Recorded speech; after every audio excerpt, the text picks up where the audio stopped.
Hello, are people there? Yeah. Okay. So Yeah, I had a few internet problems there, but I don't know if that had anything to do with local. I don't know if there's anything to do with you locally there, but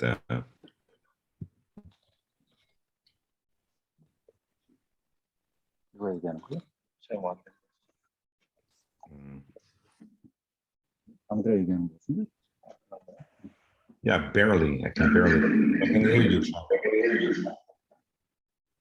but just barely.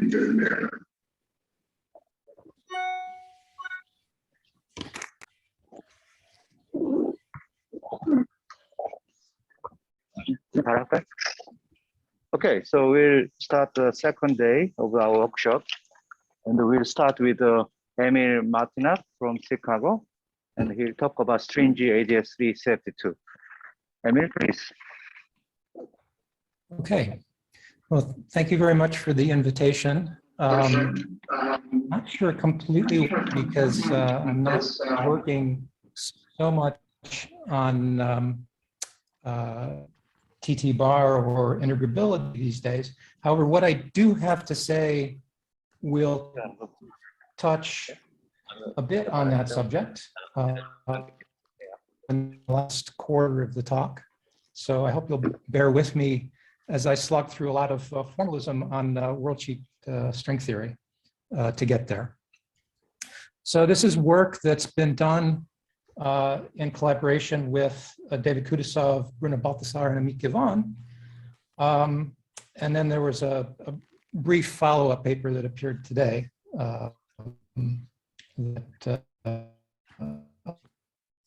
about a bit towards the end.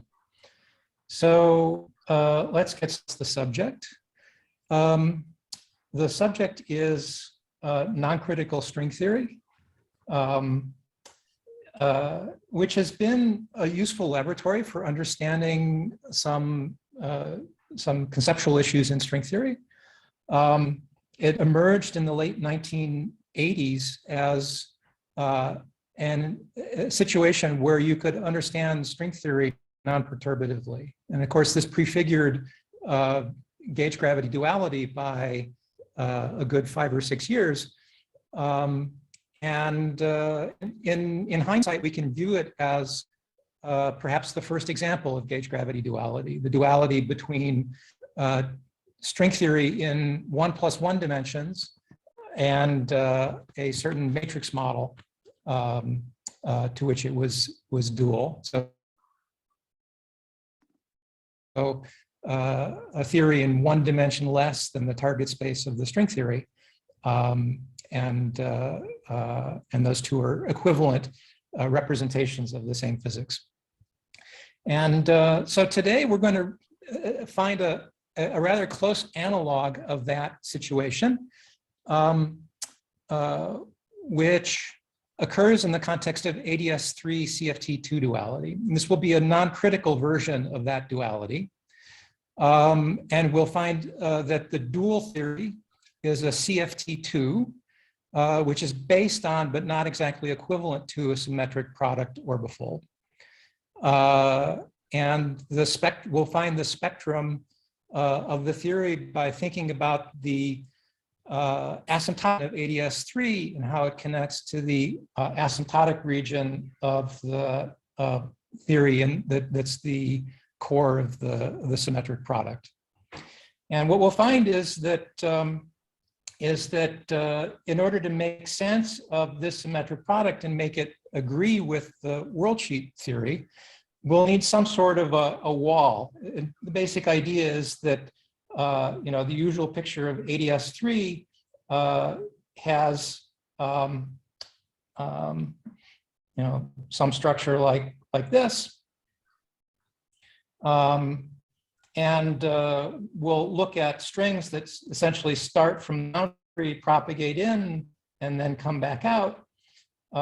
In the dual theory, this will be realized as propagation in some direction in the target space field theory. So there'll be some coordinate in the target space theory we'll call phi.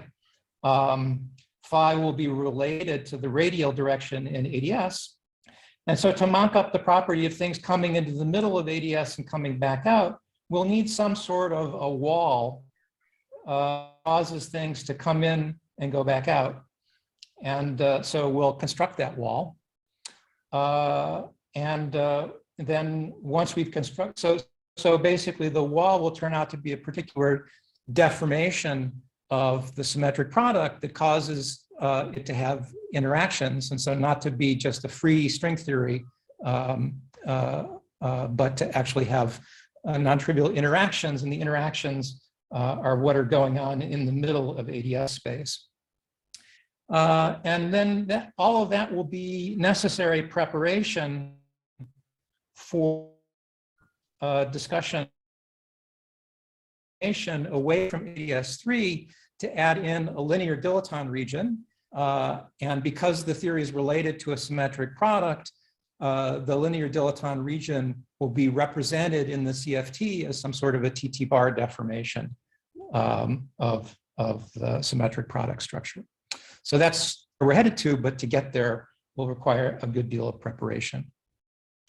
So let me begin with just some basics about string theory in ADS3.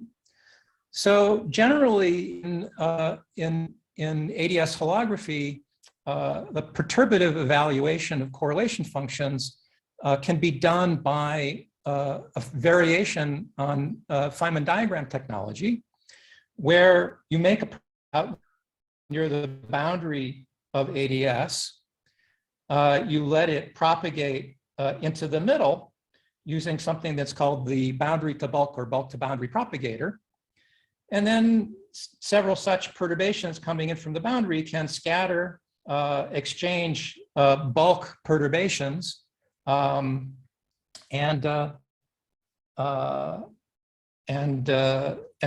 that leads to then some quantity which depends on some number of boundary insertion points that turns out to be the leading order in the 1/n expansion of a CFT correlator. Now, a key ingredient there is the bulk to boundary propagator, which I've written here for ADS3 in the sort of natural point coordinates on ADS3. So when we go to string theory, we want to do the same thing. We want to do a calculation using the string worldsheet. And so, usually in flat space, in string theory, in asymptotically flat space signs, we're used to calculating the S matrix. Here, you calculate some analog of that, which is to find what are the worldsheet string theory analogs of the quantities that we're calculating in the Feynman diagram technology. After all, string worldsheets are some kind of generalization of Feynman diagram amplitudes for physical observables. So the thing to do is to use this bulk to boundary propagator. I mean, after all, what is it? As a function of its bulk coordinates, it's a solution of the linearized wave equation in ADS3.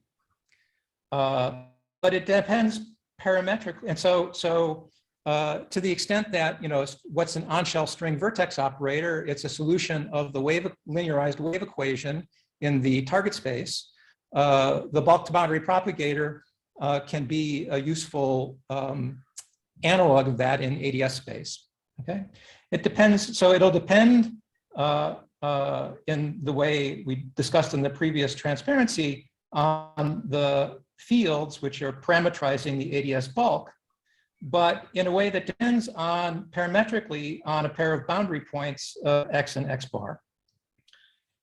And so the idea is then you calculate correlation functions on the worldsheet of these vertex operators phi j of X and X bar. And then you plug that into the standard BRST invariant covariant worldsheet formalism, adding whatever correlation functions of target space coordinates there are. And that will produce the stringy version of the perturbative evaluation in the 1/n expansion of correlation functions in ADS3 string theory. So in particular, there are a number of interesting such operators we might want to consider. In particular, since the space-time theory is itself a CFT, we will want the space-time versions of the super-Virasoro algebra. And so those will be realized as particular versions of these X bar dependent worldsheet vertex operators.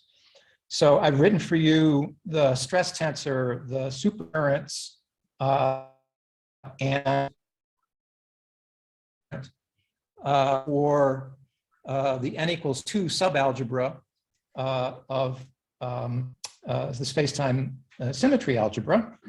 And those will obey as a function of these parameters that parameterize the ADS boundary, the usual OPE relations, if you calculate those using the worldsheet representatives in terms of vertex operators. So, you know, this has this representative of the stress tensor is what's sometimes called a boundary graviton in the bulk of ADS. And the string worldsheet is a graviton operator. It's a very particular mode of the graviton. Similarly, the supercurrent is a particular mode of the graviton, and the R-symmetry current is some Kaluza-Klein gauge field that has one index on the R-symmetry space, S3 or S1, whatever your symmetry happens to be, and one leg on ADS3.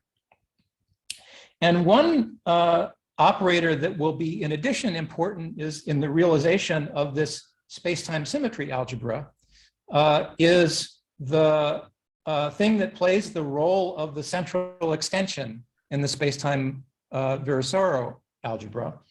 That is operatorially some coefficient of the identity operator in the operator product expansion, okay? But the identity operator is itself a non-trivial operator. And you can say, so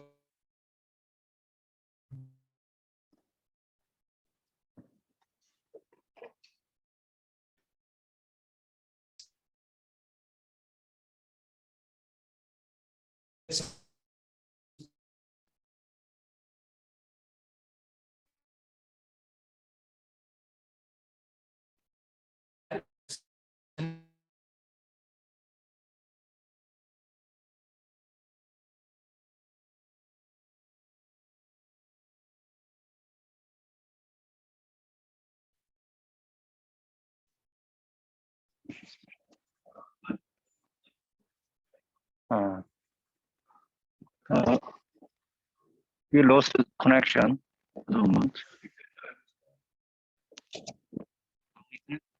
Oh, we are connecting through LAN.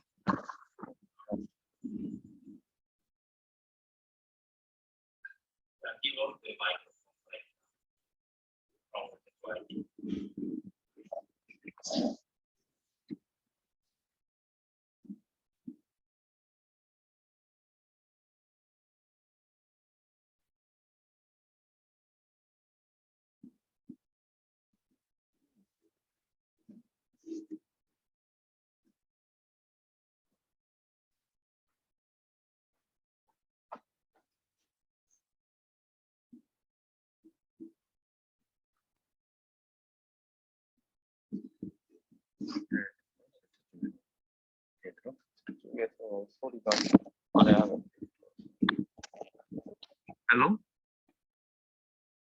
Hello, Emil. We cannot hear your voice.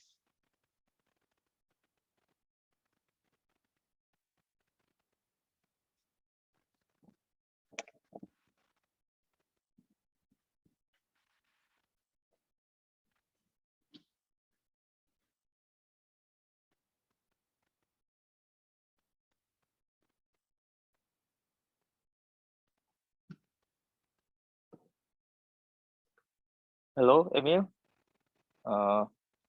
We cannot hear your voice.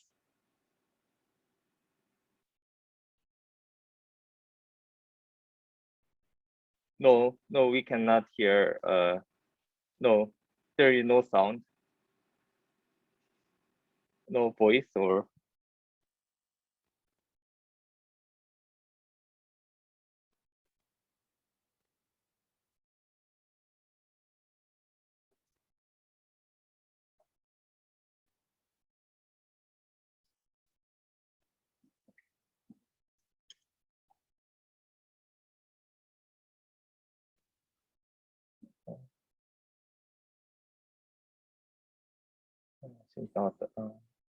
Can you hear me?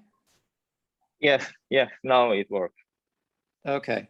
One of my two devices just lost the Zoom feed.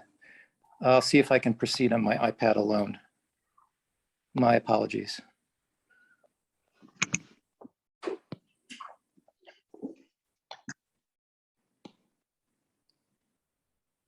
All right.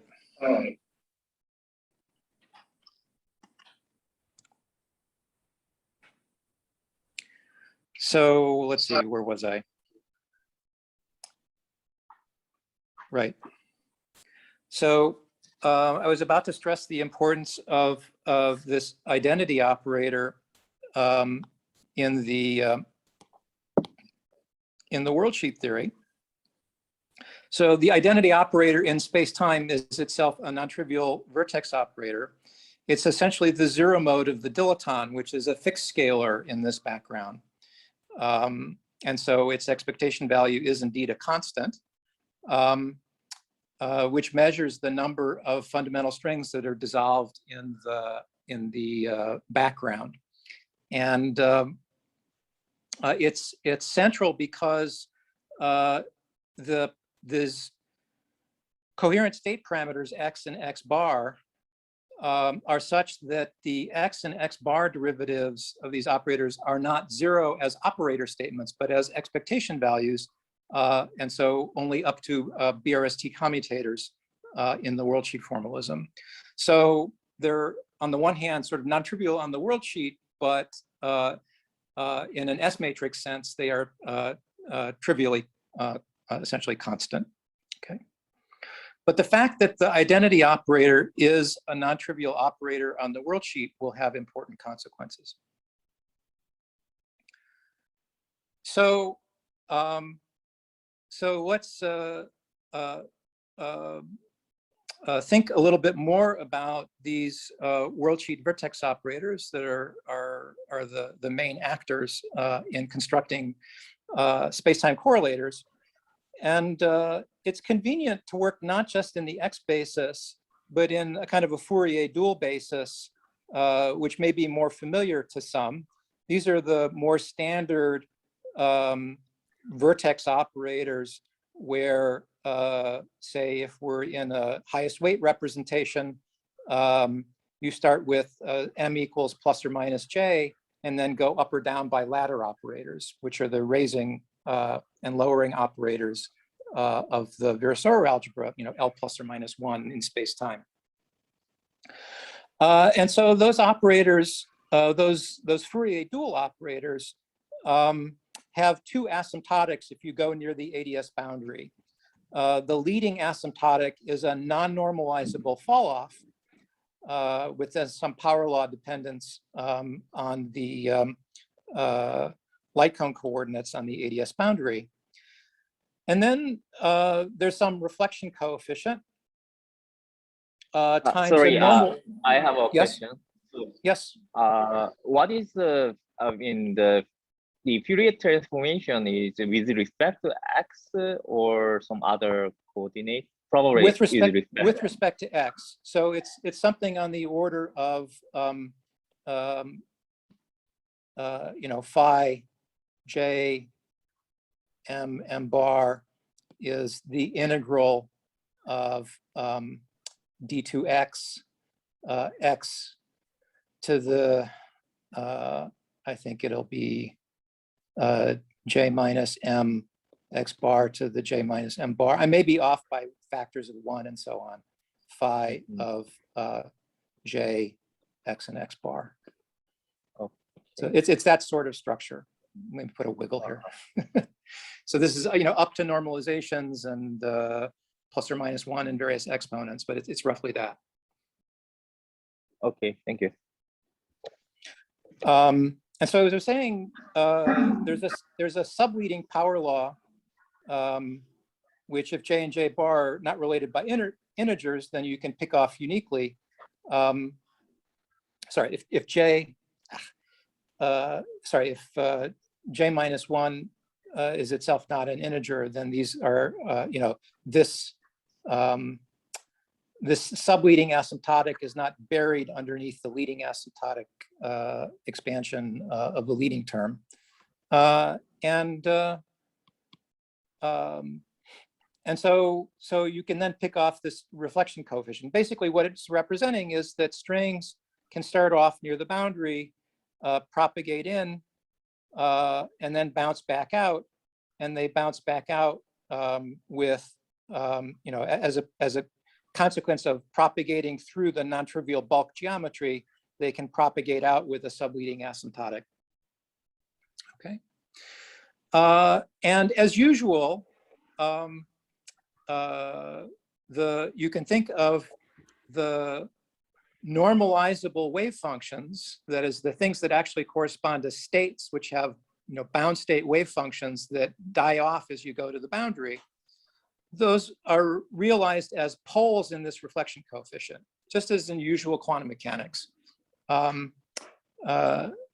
so what you would do to pick out the correlation functions of normalizable states in ADS would be to calculate these boundary correlators with some number of insertions. And then in each of the external legs, find the pole in the reflection amplitude, sit on and find the residue of that pole, and they extract the residue of the simultaneous poles in all of the external insertion locations. That will give you the correlation functions of normalizable string states propagating around in the bulk of ADS. Okay. Now, it's a fact about affine SL2R representation theory that those normalizable wave functions, are normalizable only for a limited range of the principal quantum number J. It has to be between 1/2 and, roughly speaking, 1/2 of K, where K is the level of the SL2 affine algebra.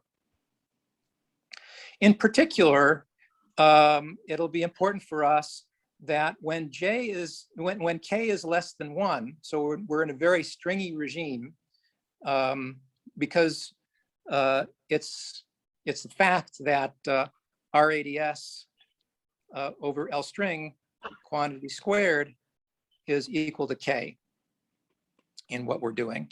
Okay, so when K is less than 1, you're in some sense trying to make the curvature of ADS larger than the string scale by at least a little bit. And when you do that, and indeed you can do it,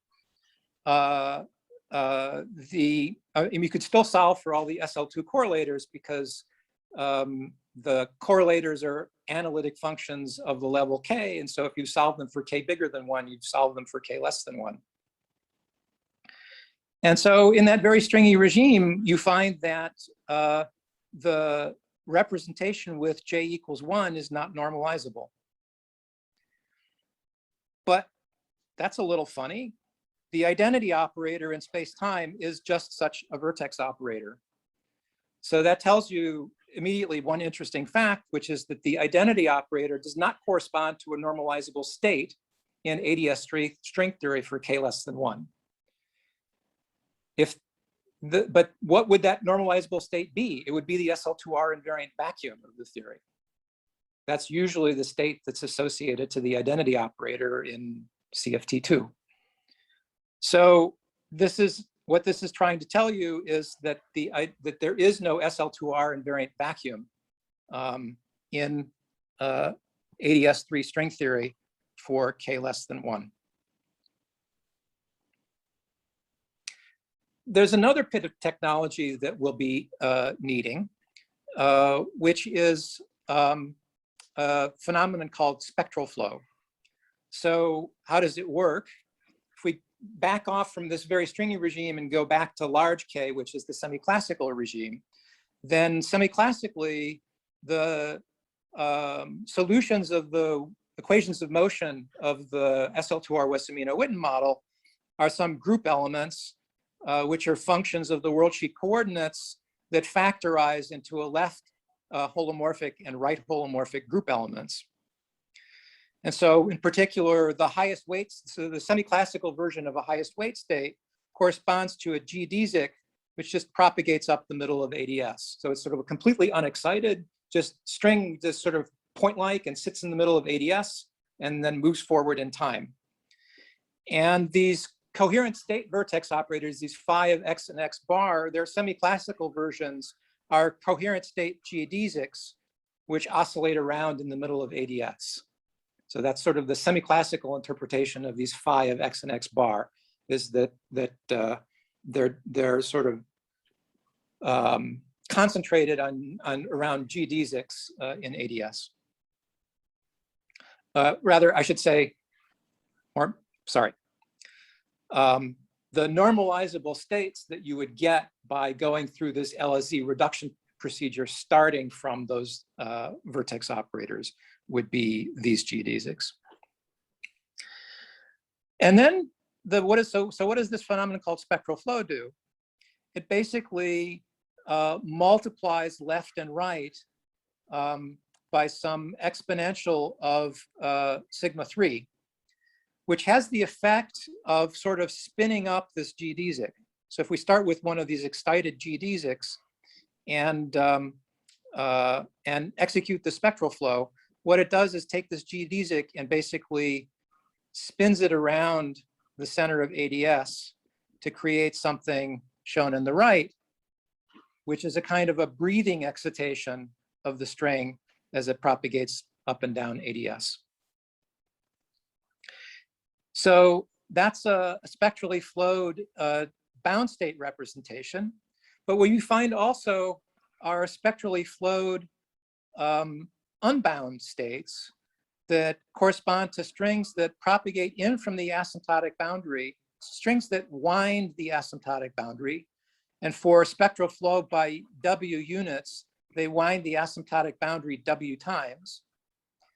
And as they propagate in from the boundary, they come into the middle of ADS and bounce back out to a string that's going out towards the boundary, still wound W times. And that's what you get if you take a spectral flow of what's called a continuous series representation, where J is equal to a half plus I times S for some real number S. Whereas these are, as I was saying before, the representations with J purely real, but a half less than J, less than K plus 1 over 2. So I have a question. So yes, what's the role of S in this picture? S, you can think of S as the radial momentum. Mm-hmm. So you start somehow this is so after this central point, then S should change its sign. Yes. So it starts off coming in and then it ends up going out, but that's just the reflection relation. So the string comes back out with. So you have also M dependent. So if J is a half plus IS, you can see that this is now up to some overall scaling, some e to the 1/2 minus a half Q phi, which is just the, you can think of this as just G string, the factor of G string that a vertex operator carries. Apart from that factor, you have some plane wave in the radial coordinate phi, okay, coming in, and then another plane wave going out with some reflection coefficient. Yes, and what is the M here? So in this picture, Momentum in the time and angular direction. Ah, So in fact, a very physical way to think about why there are these unbound representations is that, let me turn on my video camera so you can see me. So, so you have this, maybe I should just draw it here. So remember that there's an electric H3 flux permeating this ADS3 cylinder, okay? And so like any other antisymmetric tensor flux, it's responsible for a Lorentz force. And so if you have a string that is propagating upwards in time and it's stretched in the azimuthal direction, then this electric H flux will lead to a Lorentz force which pushes the string out. And so what you find is that if you try to push the string upwards in too fast, and you give it too much momentum, too much energy in the time direction, then what you find is that this outwards Lorentz force exceeds the tension of the string. And so the string is then no longer bound to the middle of ADS because it has too much energy. And so this is the explanation for why the spectrum of ADS3 string theory with purely NS flux has a continuum of scattering states above some gap, which is of order K, above the ground state. Okay. So Seiberg and Witten, not long after this ADS3 string theory was first developed by Givon, Kutasov, and Seiberg, looked at the space-time effective field theory on these scattering states. I should say these scattering states are called long strings in my terminology. And so they looked at the effective field theory on these long strings, and they found that the long string, basically, you can sort of think of using the coordinates gamma and gamma bar as coordinates on the worldsheet. When the string is out near the boundary, you can go to a kind of a static gauge where you think of gamma and gamma bar as coordinates on the long string worldsheet.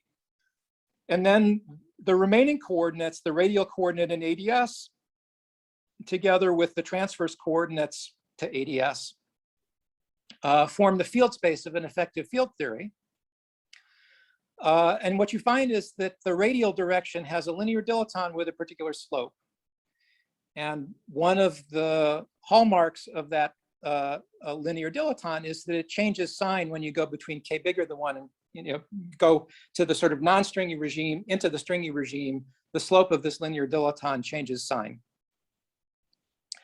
And actually, this effective field theory kind of doesn't make a whole lot of sense for k bigger than 1, because the strongly coupled region, according to this linear dilaton, is the region out near the boundary. Whereas when k is less than 1, the place that's strongly coupled is the middle of ADS, and the boundary is weakly coupled. So for k less than 1, this Seiberg-Witten effective field theory is sort of self-consistent in the sense that it describes free strings propagating out near the ADS boundary. And so a lot of our intuition comes from thinking precisely about that situation for that's effective field theory for k less than 1. So if the strings out near the boundary for k less than 1 have this approximately free structure, then it should be well modeled by a Fock space of free strings. Now, what's the CFT dual to a Fock space of free strings? It's just the symmetric product orbifold, where the field space of the symmetric product is this space-time seen by the long string. And so if we're going to match the central charge of the Seiberg-Witten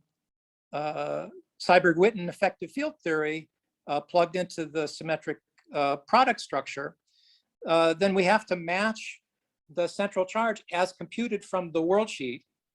And the central charge computed from the worldsheet is 6kp, where p is the total winding of the long strings. And so the worldsheet, because of the usual central charge restrictions, if I add up the worldsheet central charge of SL2R plus S3 plus a d-dimensional torus, I should get 15. And that provides a relation between the level of the SU2 describing the S3 and the level K of the SL2R. You plug that relation into the same sort of central charge accounting, but now for this block in the symmetric product, M, then you find that Q is this value that I quoted on the previous transparency in terms of the level K of the SL2R. Okay. But for K bigger than 1, there's a result of Kutuzov and Seiberg that says if you have these sort of theories with a linear dilaton, the theory with a linear dilaton has a central charge that's bigger than 1, but it only has 1 oscillator tower's worth of states in it. So it has fewer states than the central charge would predict from the Carty formula. So the central charge predicts, a Carty formula with this central charge, but the actual density of states of this theory is less than that. And that tells you that this perturbative Fock space of free strings is not all there is. There's more to the theory, and of course we know there's more to the theory. There are BTZ black holes when the ADS is weakly curved. Okay. But for K less than 1, I said before that there's no SL2R invariant vacuum. But by Carty's original proof of the Carty theorem, he used modular transformation in the spacetime CFT to prove that the density of state, the asymptotic density of states, was related in the torus partition function. Sort of if you have asymptotic states running in this channel, then in the dual channel going around the torus the other way, you have the identity operator. But I argued to you before that the identity operator is not in the spectrum. So if the identity operator is not in the spectrum, you might conclude that the BTZ spectrum is not there either. And so it was argued by these gentlemen in a very nice paper about 15 years ago that that indeed several phenomena come together when K is less than 1. You lose that first of all, the central charge is saturated by a Fock space of free strings. The identity operator at the same time disappears from the spectrum. And at the same time, the asymptotic BTZ spectrum disappears. So the asymptotic density of states in these theories for K less than 1 is well accounted for by perturbative strings and not BTZ black holes. Okay. And so what a little further investigation shows that the way you get K less than 1 is to, in this construction here, just get rid of this sigma D. So usually the usual constructions of ADS3 string theory in the critical dimension take the target space for this effective long string to be the radial direction times S3 times T4. But we don't want that. We want a non-critical string theory in order to bump up the central charge, to ramp down the level of the SL2R and get it to be very stringy. And so the thing that works is to just get rid of the T4, plug that into the worldsheet central charge accounting. And what you find is that the level is n over n plus 1, where n is the level of the S3 Westernino-Witten model underlying the SU2 Westernino-Witten model underlying this S3. And there's a further detail which will not be terribly important for our considerations, which is that the S3 is not quite an S3. it's not the round S3, it's an S3 which is deformed by a marginal current deformation that I won't specify. But if you're interested, I can answer details about that. Okay, so so the component block of the symmetric product, then, if this is the target space for the worldsheet, the symmetric product basically comes from taking the x and x bar directions, or if you like, equivalently gamma and gamma bar directions on the worldsheet, and going to some kind of static gauge. So that gets rid of those coordinates. So you'll be left with, in the block of the symmetric product, the radial direction from ADS3, this squashed S3, and that's it. So the symmetric product theory is just R phi times S3, and this S3 has this funny squashing that I'm not going to go into. And when you plug that into then the formula for the slope of the linear dilaton, it becomes something which is sort of 1 over n. So at the same time, remember k is n over n plus 1. So at the same time you take k goes to 1, which is kind of the borderline between where BTZ meets gas of perturbative strings, the slope of the linear dilaton is going to 0. And well, there's more to say about that, but since time is running short, let me move on. Okay, so then you could ask, all right, so is this everything there is? Is the CFT I'm looking for just this symmetric product and nothing else? And the problem you run into is that all the vertex operators in this symmetric product have a structure which is like e to, what's the sort of thing I was writing down before, e to the q long j minus 1 phi plus dot dot dot, you know, times some operator in the S3. Okay, but this vertex operator has a real part, because again, J is going to be, say, a half plus IS for these long string scattering states.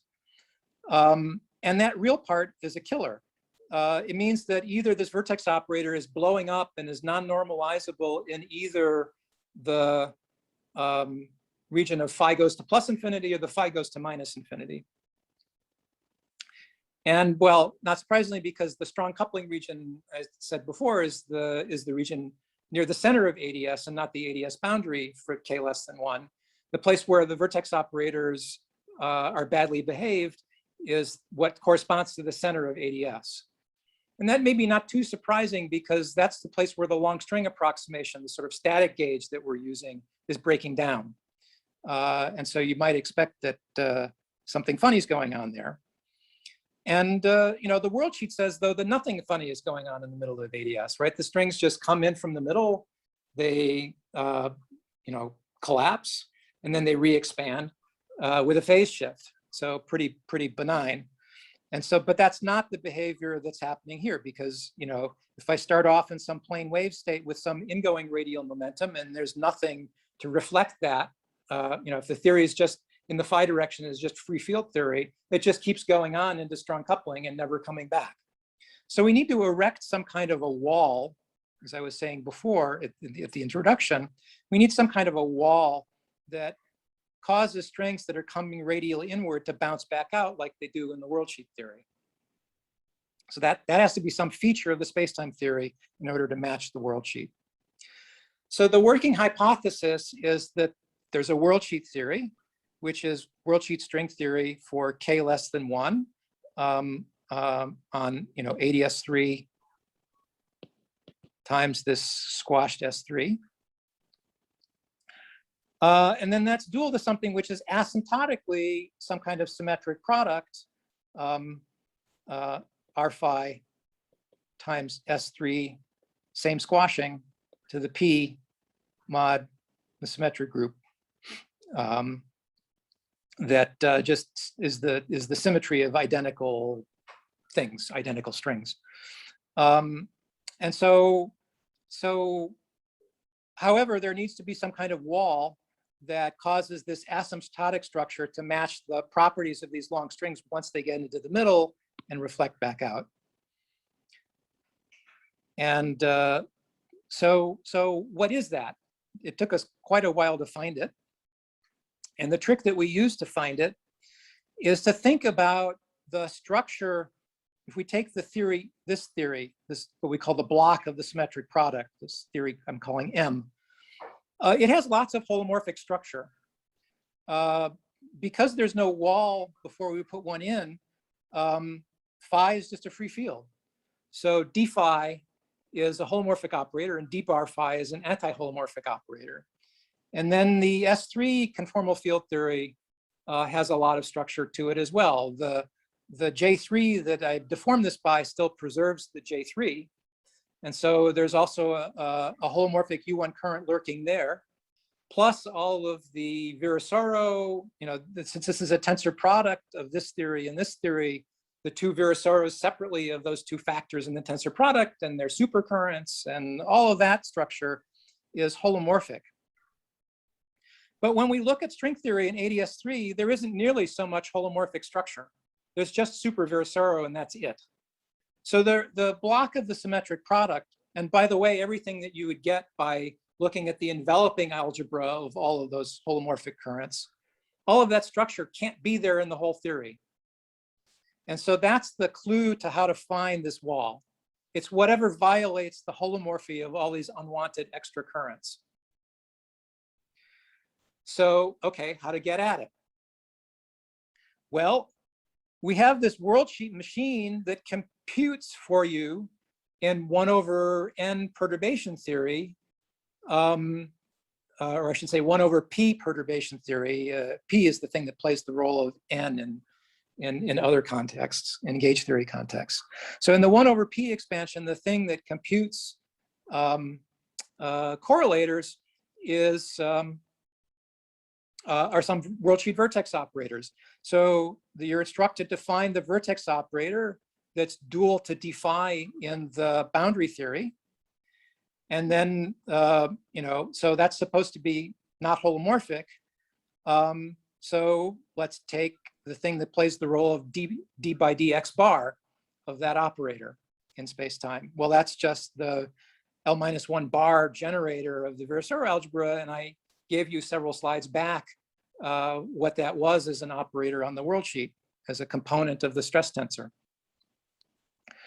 So what you find when you go through the calculation is that the operator is sort of zero naively in the sense that the non-normalizable, so you have some equation like, d bar of the operator d phi equals something, okay? But the something that sits on the right hand, so the thing that's sitting here on the left hand side is clearly non-normalizable. Right, it doesn't have a profile that's decaying like some exponential in phi, so it's clearly not normalizable. And so what sits on the right hand side is sort of zero at the level of non-normalizable operators. And what do I mean by that? I mean that if it weren't for the fact that this operator d bar phi was sitting on one of these LSZ poles in the reflection coefficient, the answer would be zero. But it is sitting on top of such a pole in the reflection coefficient, this thing I was calling R of J and M on an earlier transparency. You're precisely sitting on such a pole. And so the naive vanishing of d bar d phi is compensated by a pole in the reflection coefficient, and there's a finite residue, which you can extract by being a little bit careful. Well, basically what you do is you say, let me consider not the operator d phi, but consider an operator d phi e to the beta phi, calculate d bar of that, and take the limit as beta goes to zero, okay? By sitting a little bit away from the pole and looking carefully at the limit, you extract the residue of the pole. It's a finite operator. It's normalizable because, well, it's e to the minus something, and the minus something is big enough for this to be a normalizable vertex operator. And where sigma 2 is the Z2 twist operator in the symmetric orbifold. So maybe I should say, what the structure of the symmetric orbifold is. So there's one of these, radially moving winding strings for every, W equals 1, winding 2, winding 3. Okay, every one of those has a corresponding vertex operator. We call it VW. Okay, and what the operator sigma 2 does is it takes, say, two singly wound strings and sews them and get together into a doubly wound string. Or in general, it takes W and W prime into something of winding W plus W prime. And so this is the operator that causes string interactions. And what you see is that it has a radial profile, which decays exponentially towards the AES boundary. So the worldsheet is telling you that this operator is present in the spacetime CFT, right? We did a calculation of a particular spacetime correlator. And so inside correlation functions, d bar of d phi is equal to this operator on the right-hand side. And so the worldsheet is telling you this operator is present in the correlation functions of the spacetime CFT. But as I said, it's decaying exponentially at phi, so it turns off as you go to the ADS boundary. And so in a very direct sense, if this is the if the symmetric product structure is the Fock space of free strings, then you're recovering free string theory as you go out towards the ADS boundary. So there's a very direct sense in which the space-time theory is an asymptotically free theory of these winding long strings. But conversely, the coupling is growing as you go towards the middle, and it's essentially what's providing this wall, which is going to cause winding strings as they come in to reflect back out to the boundary. And as is usual in asymptotically free theories, there's dimensional transmutation. And so instead of the theory being on this operator on the worldsheet is some marginal operator. So you might say, okay, there's a whole moduli space of theories that I get by adding this thing to the Lagrangian. But clearly that's not true, because if I stick any coefficient, mu in front of this as to be my modulus, then I can absorb mu by a shift in phi. And so rather than there being a moduli space of theories, there's one theory which has a scale, call it phi star, where the effective strength of this string interaction becomes of order 1. And so all correlation functions then will scale with respect to this mu. You can basically use this shifting of phi to process through correlation functions. Every correlation function will behave like mu to some number, and that number can be determined just by the shift symmetry in the phi path integral. Something that's called, in the context of this 1+1 dimensional string theories I was talking about in the introduction, was called KPZ scaling, because it was discovered by Knizhnik, Polyakov, and Zemlodchikov. Okay, so as I was saying, this situation is very much like C=1 non-critical string models. The analog of the tachyon in that non-critical string theory is the spectrum of all of these scattering states that can come in and bounce off the wall. In this very similar way, this C=1 theory was an exponential wall, which was Liouville theory.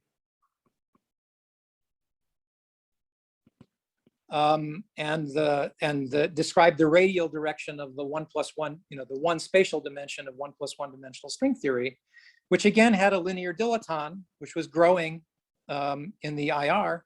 And the way that perturbative string theory is consistent is that there's a tachyon condensate present, which reflects strings back out to weak coupling. So we have something essentially the same going on here, but in a much richer context where space-time is 6-dimensional and there are actual physical transverse modes to the string. Emil, All right. we have Yes. quite limited time, so please. How more time do you need? So I have about 6 more slides left. So I can cut out the stuff on black holes. I lost a little time to my disconnect, so I hope I can try your patience a little bit. Okay, but don't skip T-bar relation.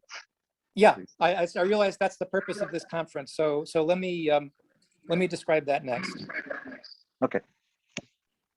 So so it's a general feature of ADS3 string theory on the worldsheet that you can, what does it arise as? It usually arises as some kind of decoupling limit. So ADS3 is a decoupling of the NS5 throat in the presence of some number of fundamental strings winding some circle.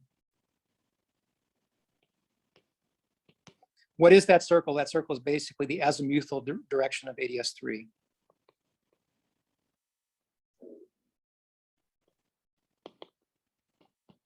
So for our context, it actually is the direction that the long strings are winding. Okay. And so, if you didn't have the PF1s there, you could still take a decoupling limit where you just have the 5-brane throat. So if we just take the decoupling limits of the decoupling limit of the 5 branes and ignore the fundamental strings, you would get a theory with a linear dilaton and a constant radius circle. And that should be the asymptotics. I mean, basically, there's sort of 2 decoupling limits you can take. Sort of starting from asymptotically flat spacetime. Asymptotically flat region has some coupling G string. And then as you come into the region where the 5 branes are, so the 5 branes are down the bottom of some throat, this is where you get the linear dilaton. Okay. And so the 5-brane decoupling limit, which gives you little string theory, is just taking G string asymptotic to 0. That's not saying the theory is free. Again, it's saying it's asymptotically free, right? Because here, what you're doing is you're basically saying, let me fix someplace here down the throat. And then consider a sequence of theories where we take G string asymptotic to be smaller and smaller. So what you're doing is you're just making the throat sort of go further and further up to large radius. And that's basically the little string theory limit. Now, when you dump in the fundamental strings, usually they have what you might call a charge radius. Some scale, how to say this? In supergravity, the geometry is always based on harmonic functions, which are some constant plus, some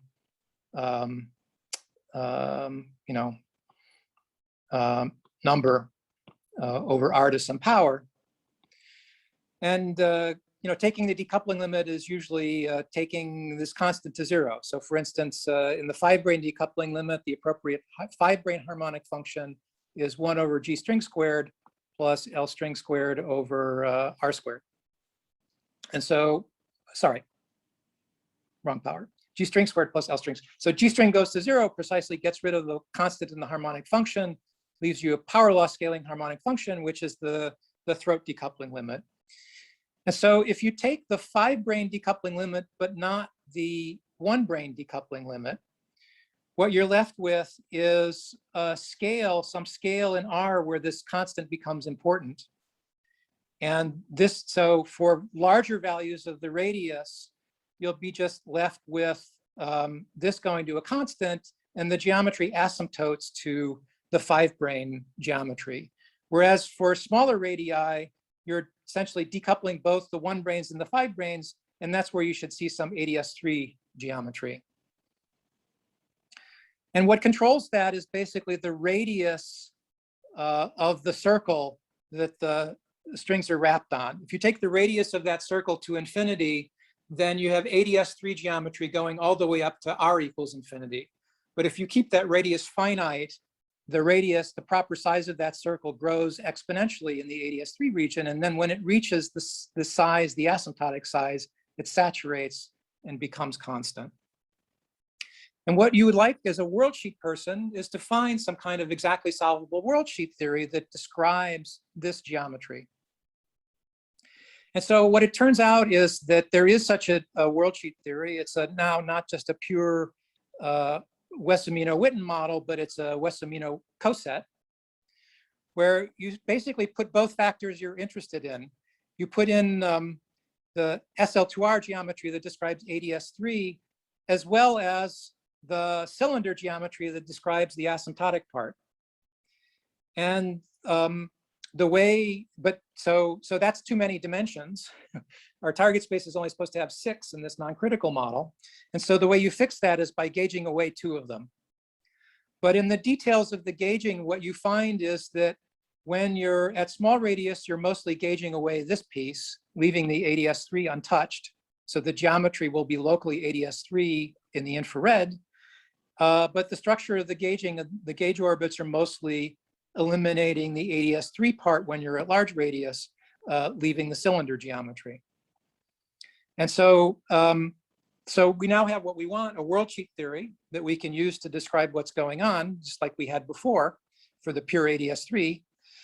And what you find is that if you solve the Virasoro constraint of that worldsheet theory, you get what is essentially the TT bar equation for the spectrum. Or I should say more precisely, you get the TT bar equation for the scattering string spectrum. So this is for J equals a half plus IS. And so so that's what's doing on the worldsheet. And then there's a very nice paper by Itzhaki, Givon Kudasov and Itzhaki, who argued that the space-time dual of that should be some kind of deformation of a symmetric product. Well, I argued to you that the symmetric product only really works for k less than 1. For k bigger than 1, it's not all of the theory. There's the BTZ spectrum, which is not captured by the symmetric product. Or at least not the symmetric product that I'm talking about. And but it works here because there's this asymptotic free symmetric product structure. And the wave functions of these, because they're not non-normalizable, they're delta function normalizable operators, which means they're plane waves out at infinity. So the bulk of their support is in the asymptotic region. And so because they're mainly supported in the asymptotic region and the interactions are dying off exponentially, the TT bar approximation to the linear dilaton region is sufficient for accurately describing the spectrum. And so our conjecture is that there will be some slightly deformed TT bar deformation, which describes the space-time generalization to adding on a linear dilaton region in the space-time theory. And so the sort of next, so that can't be quite the whole story, because we can't add the TT bar with an arbitrary coefficient, because we're sort of, basically what we're wanting to do, is we're saying that there's some wall in phi space, which is sort of the center of ADS. And then there's some scale, so that's a scale I was calling phi star before. Then there's going to be some holographic scale, maybe call it phi lambda, which is where the TT bar deformation kicks in. And that's going to be where you roll over from ADS3 to linear dilaton. So our expectation is that the things are only accurately described as a TT bar deformation when these two scales, holographic scales, are well separated. So if phi lambda is sort of asymptotically large, then everything's fine. This is an accurate expression. But if we try to make phi lambda too close to this phi star, then the TT bar structure should be deformed by these Z2 twist interactions, the string interactions. Okay. So I already see I'm 10 minutes over time. So I can either say a few words about black holes or just stop here and ask for questions. Is your choice. Okay, so we're not do it, but as possible. I'm sorry, I didn't hear that. Your audio broke up. Would you continue on black hole, but in a short time? Yeah, I really don't have all that much to say except to sort of contrast the space-time CFT that I just outlined to you to the more familiar one based on the symmetric product of T4. So that's supposed to be a description of the critical dimension in some limit, again in some stringy limit where the number of fibranes is equal to 1. And then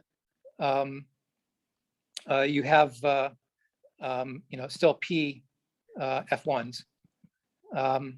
Okay, so that's a theory which has nominally K equal to 1. So it's just on the border of this transition between symmetric products working and there being a BTZ spectrum. And it's expected that when you deform away from the symmetric product structure, again, by turning on the Z2 twist interaction, that you'll go off in the moduli space of the critical dimension theory, which is ADS3 times S3 times T4, that you'll go off in the moduli space of this theory and there actually will be an honest BTZ spectrum and not just some free string theory. But what's interesting to note is that that symmetric product is describing, the thing that I'm calling the block of the symmetric product is a space that's internal to the fibranes. Whereas the space that's the block of the symmetric product for us is the space that's transverse to the fibranes. So for us, the symmetric product is describing fundamental strings that are propagating up and down in this fibrane throat and not particularly well trapped by the fibranes. Whereas this symmetric product is describing strings that are sort of trapped in the T4 that's in the infrared sitting where the fibranes are. And so that's my understanding of why this thing is describing black holes, or at least approximating black holes, but this is approximating a Fock space of a gas of fundamental strings. But the two should approach one another as K goes to 1. And so, to the extent that the entropy of this symmetric product is concentrated in its oscillators, and the oscillators are more or less the same oscillators that there are in T4, it raises the question of whether this model as K goes to 1 is actually a good approximation to black hole physics. And well, I had a few more words to say about that, but let me just end it there. And except to close with one more point, that because the theory for us is just some Fock space, some gas of strings, and the BTZ spectrum is not there, because the BTZ solution is not normalizable for stringy reasons. This does not describe what's going on at all in space-time. What's going on in space-time is a gas of strings, which is some state sitting down at the bottom of the ADS, where if I form a thermal field double, what's going on in the left copy and the right copy of the space-time field theory is a sum over states. As is usual. you know, some eigenstates in the two copies, 1 and 2. So that's exactly what's going on for us. It's just some correlated sum over decoupled theories which have no horizons. Whereas you're led to believe that there's supposed to be some horizon and some singularity for this T4 theory. But the T4 theory and our theory don't look all that different from the point of view of the space-time CFT. So with that thought, let me put up my conclusion slide, and thank you for your attention.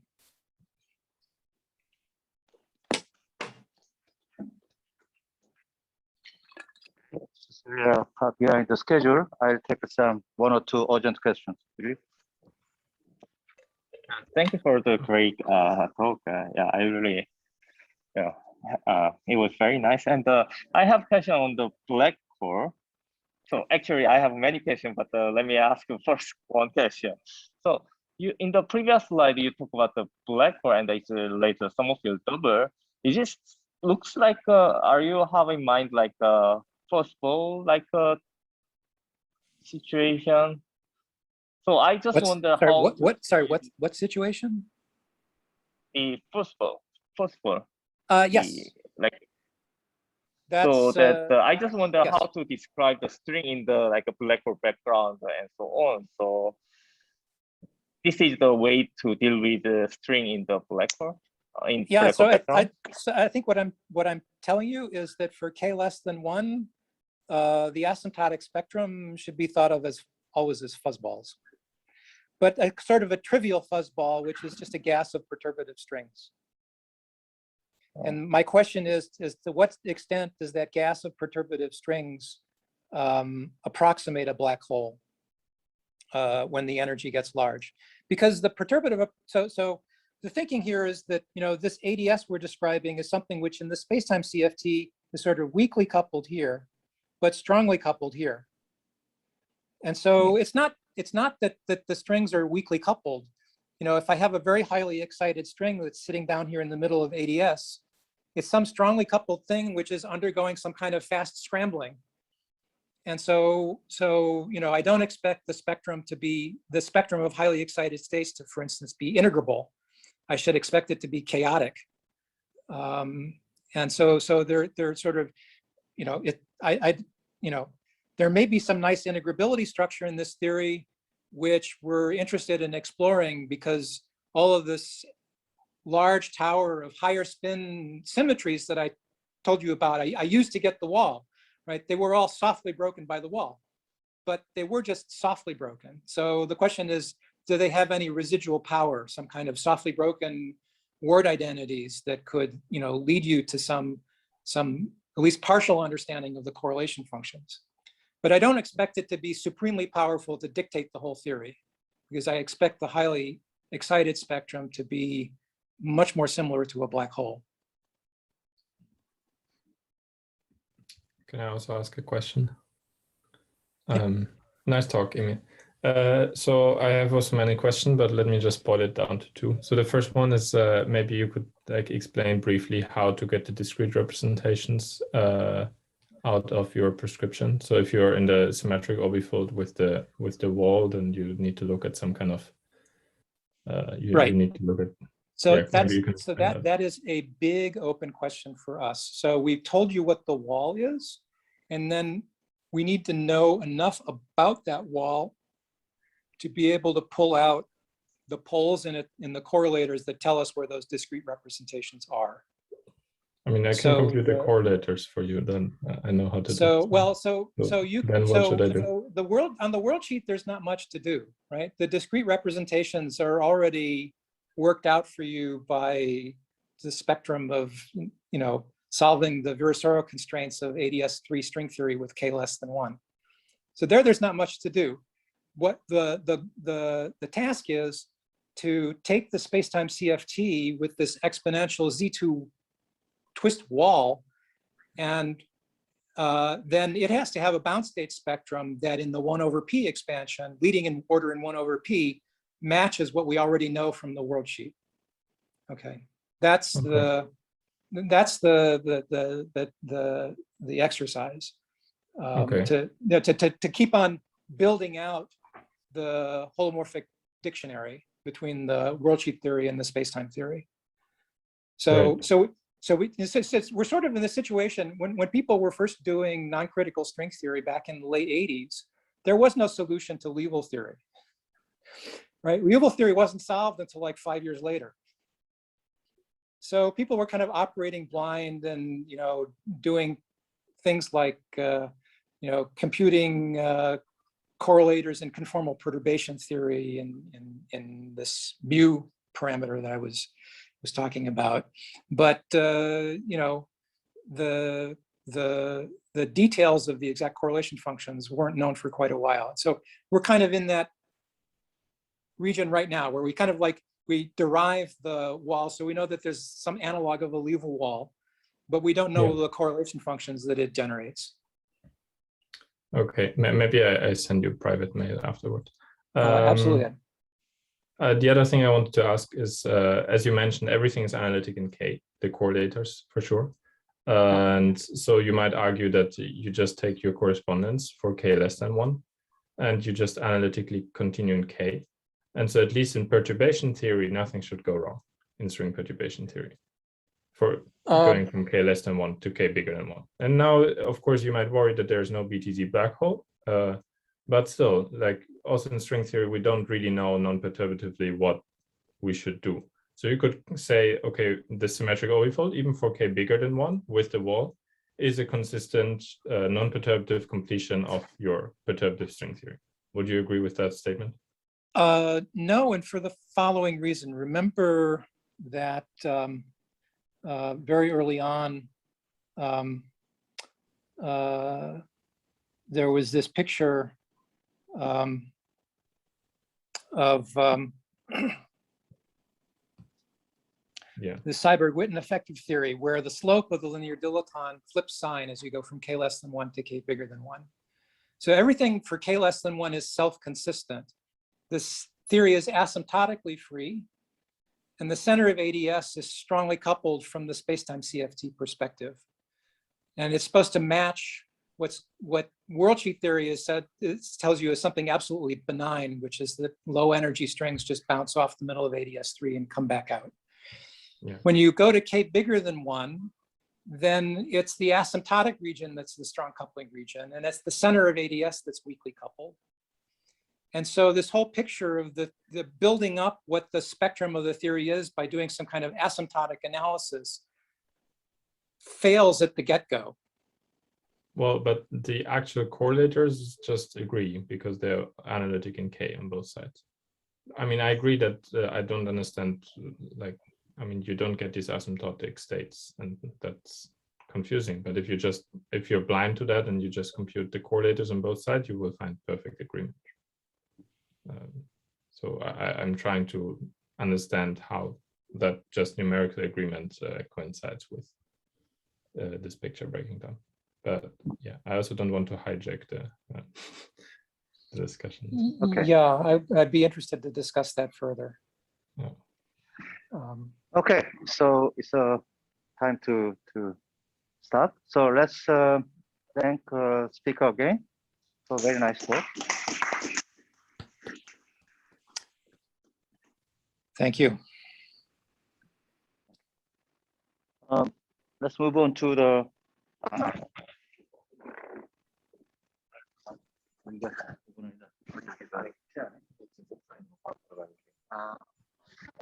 so say the online session will be is over, then the next session is offline.